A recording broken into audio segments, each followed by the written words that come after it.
네, 북한이 어제 동해상으로 미사일 4발을 동시다발적으로 발사했습니다. 김정남 피살 등으로 위기에 봉착한 상황에서 이뤄진 무력 시위라 그 배경에 더욱더 관심이 모아지고 있는데요. 네, 이와 관련해서 정치부 이준삼 기자와 함께 자세한 내용 살펴보겠습니다. 안녕하십니까? 네, 어서 오십시오. 네, 안녕하세요. 먼저 새로 들어온 소식부터 짚어보도록 하죠. 북한이 오늘 새벽 발표에서 어제 탄도미사일 발사는 주일 미군 기지 타격 훈련이었다. 이렇게 발표를 했는데 어떤 내용인가요? 북한은 이번 발표에서 어제 미사일 발사가 이 주일 미군 기지 타격 훈련이었다. 또 이 핵타격 공격 연습 등을 이렇게 거론했습니다. 일단은 북한이 밝힌 대로 이 주일 미군 기지 타격 훈련이었을 가능성이 현재로서는 가장 커 보입니다. 무엇보다 이 4발 중에서 3발이 모두 일본의 EEZ, 즉 이 배타적 경제 수용 내의 이 낙한점이 이런 관측에 이 무게를 실어주고 있고요. 또 한반도 이 유사시 증원 전력이 출동하는 주일 미군 기지를 직접 타격하겠다는 하나의 그 위험 메시지로 읽힐 수 있다는 점에서 또 그렇습니다. 또 그 연장선상에서 또 볼 수 있는데요. 이번 미사일 발사가 역대 최대급의 한미 연합훈련이 지난 1일부터 개시가 됐는데 이런 상황에서 이루어졌다는 점에서도 좀 한번 볼 수가 있겠고요. 특히 이번 훈련에 이 미국의 이 핵추진 항공모함, 이 칼빈 스노우나 또 이 첨단 스텔스 전투기로 알려져 있는 이 F-35B 등이 이런 미군의 이 전략 무기들이 대거 이 한반도 쪽으로 투입될 예정이어서 여기에 대한 일종의 맞불 행보로도 또 볼 수 있을 것 같습니다. 또 보면 이 주일 미군 기지를 겨냥한 북한의 이 미사일 탄도미사일 발사가 이번이 또 처음은 아니었거든요. 지난 8월과 9월에도 잇따라 여러 발의 이 탄도미사일을 발사했었는데요. 이 미사일들 중에서 여러 발이 또 일본의 EEZ 쪽에 떨어졌었고요. 그때도 비슷한 이 관측이 나왔었습니다. 말씀하신 것처럼 한미 연합 훈련도 있었고요. 또 김정남 암살 사건 여러 상황이 겹쳐서 좀 복잡한 상황이지만 지금 사드를 겨냥한 분석이다, 겨냥한 거다 이런 분석이 나오고 있죠. 네, 그렇죠. 물론 이 수개월 내로 배치될 예정인 이 사드와의 연관성을 당연히 주목해 볼 필요가 있습니다. 이 미사일 여러 발을 동시에 발사하면 사드를 무력화할 수 있다는 점을 보여주기 위한 것 아니냐, 이런 분석들이 전문가들 사이에서 나오고 있는데요. 사실 이 미사일 전문가들은 오래전부터 이 미사일 방어 체계, 즉 미국이 MD망을 우회할 수 있는 가장 손쉬운 방법은 아주 최첨단 미사일도 아니라 여러 발의 복수의 미사일을 특히 이 방어 무기가 막을 수 있는 이 개수를 넘어서는 미사일을 한꺼번에 발사하면은 가장 손쉽게 이 MD망을 뚫을 수 있다, 이런 이야기들을 해왔었는데요. 이런 측면에서 보면 이 사드 방어 능력을 우회하려는 일종의 이 미사일 시험이었을 가능성이 제기되고 있는 거고요.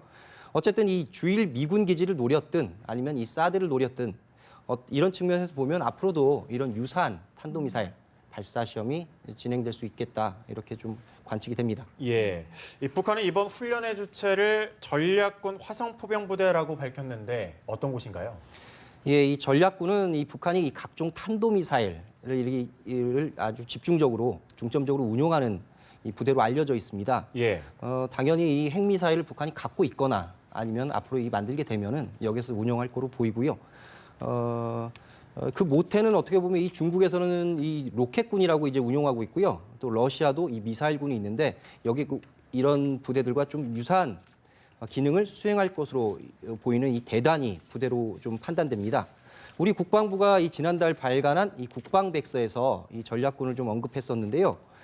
지금 이 북한 전략군이 약 1만 명 정도로 편성돼 있을 것으로 이 국방부는 좀 분석을 했고요. 또 최근 각군 사령부와 동격인 이 군종사령부로 승격됐을 것으로 분석하기도 했습니다. 이 핵 개발과 또 직접적으로 연관된 곳인지라 이 미국 정부의 이 제재, 이 특별 제재 대상에 또 올라와 있기도 합니다. 그렇군요.